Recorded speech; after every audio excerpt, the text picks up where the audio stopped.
You've heard ghost stories, I'm sure. Tales of rattling chains and spectral whispers in old, forgotten houses. I don't know if those are real, but the story I'm about to tell you, this one is true. It's a different kind of ghost story. It's not about a haunted house. It's about a haunted body. My body. My name is Noah, and to pay for a semester of college I couldn't afford, I took a job that no one else wanted. I became the sole night watchman at Form and Figure, Inc. The place was a factory, but it felt more like a necropolis, a sprawling, cavernous building on the industrial outskirts of town, filled with the silent, blank-faced population of 1,000 department stores. By day, it was a place of noise and industry. By night, it was my kingdom. A silent, dimly lit labyrinth of showrooms and workshops populated by an army of plastic, fiberglass, and plaster people. My job was simple. I had a single key card that gave me access to everything. I had to walk a patrol route every 2 hours, make sure the doors were locked, the alarms were set, and that nothing was out of place. The head of security, a gruff, tired man named Henderson, gave me one simple rule on my first day. Don't touch the merchandise, kid. These things are worth more than you are. Just walk your route and keep your hands to yourself. The first week was exactly what you'd expect. It was creepy. The kind of creepy that makes the hairs in your arms stand up when a draft blows through a hallway. The way the faint light from the emergency exits would catch the smooth, featureless face of a mannequin, making it look like it was watching you. The way the silence was so absolute, you could hear your own heartbeat in your ears. But it was just creepy. I can handle creepy. I'd put in my headphones, listen to a podcast, and walk my route. It was easy money. Then the second week started, and the house of cards that was my sanity began to wobble. It started small. So small, I was sure I was imagining it. My patrol route took me through Showroom C, a large space set up to mimic a suburban park. There was a family display, a smiling mother, a father holding a fake hamburger, and 2 children frozen mid-laugh on a picnic blanket. On Monday night, they were all facing the picnic. On Tuesday night, when I came through, the mother's head was turned just slightly, her blank, painted eyes aimed directly at the main aisle where I walked. I stopped, my flashlight beam trembling. I could have sworn she was looking forward before, but it was 2 a.m. I was tired. I shook my head, told myself I was just letting the place get to me, and moved on. A few nights later, I was in Showroom A, the high fashion wing. 2 female mannequins, draped in avant-garde clothing, had been posed a good 5 feet apart, back to back. When I did my midnight patrol, they were fine. When I came back through at 4 a.m., they were standing shoulder to shoulder, their heads tilted towards each other, as if sharing a secret. My blood ran cold. This was different. This wasn't a subtle turn of the head. These things were heavy. They didn't just move on their own. I started to think there was a prankster, one of the day shift workers hiding somewhere, trying to spook the new guy. I yelled out into the darkness, my voice sounding small and foolish in the vast space. "Very funny. You can come out now." Only the oppressive silence answered. That's when I started taking the pictures. It was the only way I could be sure I wasn't losing my mind. At the start of my shift, at 10 p.m., I would walk the entire factory and take a photo of every major display with my phone. At the end of my shift, at 6 a.m., I would do it again. The evidence was undeniable. And it was terrifying. The changes were real, and they were becoming more elaborate, more artistic. The family at the picnic were now all on their feet, their backs to the food, staring out at the aisle. The high-fashion mannequins were now posed in a dramatic, confrontational stance. The worst was the children's wing.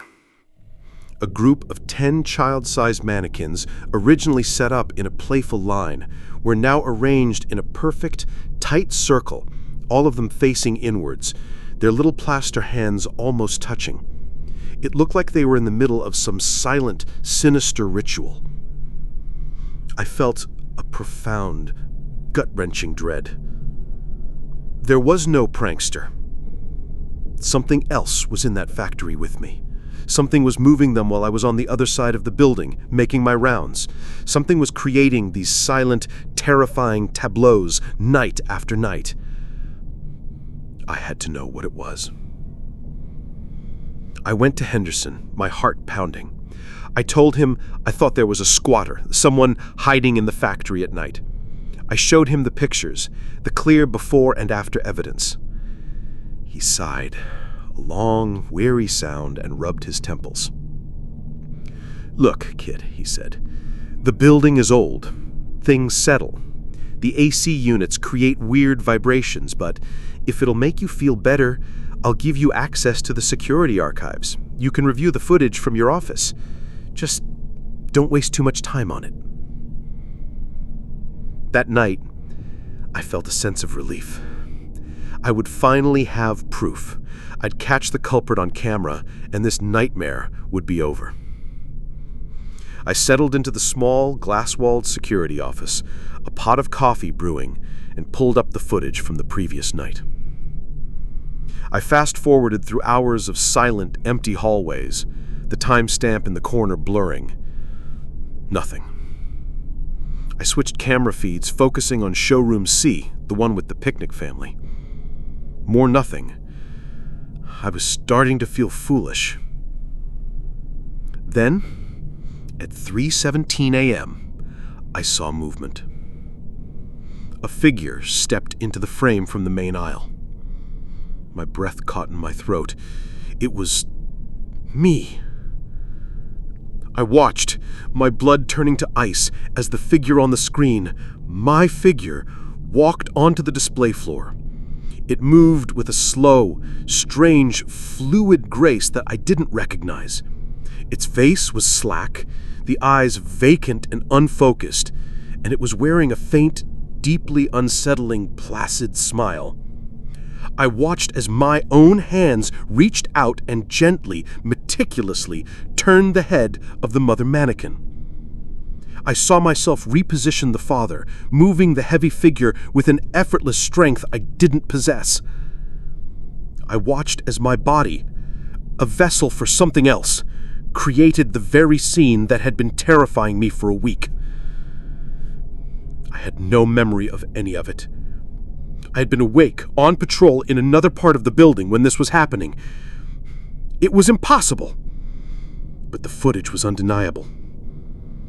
The culprit went to prankster. The monster in the factory was me. I almost quit right then. I almost ran screaming from that building and never looked back. But a new, colder fear stopped me. If this thing was inside me, if it could control my body like a puppet, would leaving the factory even stop it? Or would I just be taking it home with me? I had to understand what I was up against. That night, my last night at Form and Figure Inc., I came prepared. I drank 2 energy drinks that made my hands shake. I set up my phone on a small tripod in the security office, aimed directly at my chair, and hit record. I was determined to stay awake, to fight whatever this thing was. I fought hard. I paced the small office. I did push-ups. I splashed cold water on my face. But around 3 a.m., the exhaustion hit me like a physical blow. It was a leaden, irresistible weight pulling my eyelids down. My last conscious thought was a silent, desperate plea. Don't let it win. I woke up with a jolt, slumped in my chair. Sunlight was streaming through the office window. It was 6 a.m. My shift was over. My heart sunk. It had won. With a trembling hand, I reached for my phone. I stopped the recording and played it back. I watched myself fighting sleep for an hour. I watched my head nod, my body go limp in the chair, and then I watched myself sit up, my movements stiff and unnatural, like a marionette being pulled by unseen strings. I watched the other me rise from the chair.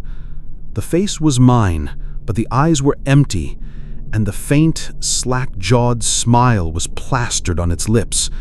It started to walk out of the office to begin its nightly work. But just before it stepped out of the frame, it stopped. It turned its head, slowly, deliberately, and looked directly into the camera lens. Directly at me. The faint, placid smile widened into a knowing, malicious, triumphant grin. It was a look of pure, ancient cruelty. And then a voice came from my own mouth on the recording. It was a low, guttural, rasping voice that sounded like dry leaves skittering across pavement. Our gallery is almost complete. A scream caught in my throat. I spent the next hour frantically searching the factory's history on the office computer, my hands flying across the keyboard, my mind reeling from that voice, that grin. And I found it.